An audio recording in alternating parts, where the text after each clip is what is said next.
Welcome to our YouTube channel lyricist actor Ramkumar. আজকে আমরা একটা ইন্টারেস্টিং বিষয় নিয়ে আলোচনা করতে চলেছি। কিংবদন্তি পরিচালক ঋতুপর্ণ ঘোষের মৃত্যু স্বাভাবিক নয়, অস্বাভাবিক, সেটা নিয়েই আজকে আমাদের আলোচনা। ঋতুপর্ণ ঘোষ একজন টলিউডের বিখ্যাত পরিচালক, অভিনেতা, লেখক এবং গীতিকারও ছিলেন। এই ঋতুপর্ণ ঘোষ তার কেরিয়ার প্রথমে শুরু করেন একটা অ্যাডভার্টাইজিং এজেন্সিতে ক্রিয়েটিভ আর্টিস্ট হিসাবে। তিনি সাউথ পয়েন্টের স্টুডেন্ট ছিলেন। যাদবপুর থেকে ইকোনমিক্সে তিনি গ্র্যাজুয়েশন এবং পোস্ট গ্র্যাজুয়েশন করেন। তিনি ইন্সপায়ার্ড হয়েছিলেন সত্যজিৎ রায় এবং রবীন্দ্রনাথ টেগরের দ্বারা। যাই হোক, এই ঋতুপর্ণ ঘোষ তার মৃত্যু কীভাবে হয়েছিল সেটা নিয়ে আজকে একটু আলোচনা করব। 2013 সালের 30শে মে টলিউডে কিন্তু নক্ষত্র পতন হয়। ওই দিন মৃত্যু হয় বিখ্যাত সেই পরিচালক ঋতুপর্ণ ঘোষের। তার মৃত্যুতে টলিউডের অনেক বড় ক্ষতি হয় এবং সেখানে কিন্তু শোকের ছায়া নেমে আসে। যারা সিনেমাপ্রেমী মানুষ তারা এই ঋতুপর্ণ ঘোষের এই 49 বছর বয়সে চলে যাওয়াটা মেনে নিতে পারেন না। এখনও ডাক্তাররা বলেছিল ঘুমের মধ্যে তার হার্ট অ্যাটাক হয়, কিন্তু সম্প্রতি দীপঙ্কর দে ঋতুপর্ণ ঘোষকে নিয়ে এক বিবৃতি কিন্তু দিয়েছেন। তিনি বলেছেন ওর গোটা জীবনটাই রহস্যে ভরা।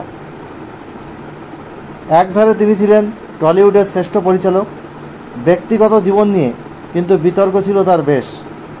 তিনি হোমোসেক্সুয়াল ছিলেন। সমকামিতা ও লিঙ্গ পরিচয়ের গণ্ডি ভেঙে নিজের সত্ত্বে কিন্তু তিনি বাঁচতেন। মনের জোর তার ভেঙে দিয়েছিল এই সমাজই। তিনি জীবনে প্রচুর আঘাত পেয়েছেন, প্রচুর মানুষকে বিশ্বাস করে বারে বারে ঠকেছেন। প্রচণ্ড মানসিক চাপে থাকতেন এই ঋতুপর্ণ ঘোষ। যদিও 10 বছর তিনি ডায়াবেটিসের পেশেন্ট ছিলেন, টাইপ 2, আর 5 বছর তিনি প্যানক্রাইটিসের সমস্যায় কিন্তু ভুগছিলেন। প্রচণ্ড মানসিক চাপে থাকতেন তিনি। দীপঙ্কর তার জীবনকে খুব কাছ থেকে দেখেছিলেন। তার মৃত্যুকে সহজ স্বাভাবিক মানতে কিন্তু তিনি একেবারেই রাজি নন। তিনি তার জীবনীতে বলেছেন ঋতুপর্ণের মৃত্যু স্বাভাবিক নয়, বরং আত্মহত্যাই করেছিলেন। তিনি বড় মাপের পরিচালক হলেও ইন্ডাস্ট্রিতে তাকে কিন্তু নানা কটাক্ষ সহ্য করতে হয়েছে। প্রবল শারীরিক চাহিদা কিন্তু তার ছিল, যা তার ফিজিক্যাল এবং মেন্টাল হেলথকে ইনফ্লুয়েন্স করত। টালিগঞ্জে বহু মানুষ তার সঙ্গ চেয়েছে, প্রয়োজনে দূরে চলে গেছে। প্রতারণার আক্ষেপ ছিল তার মধ্যে।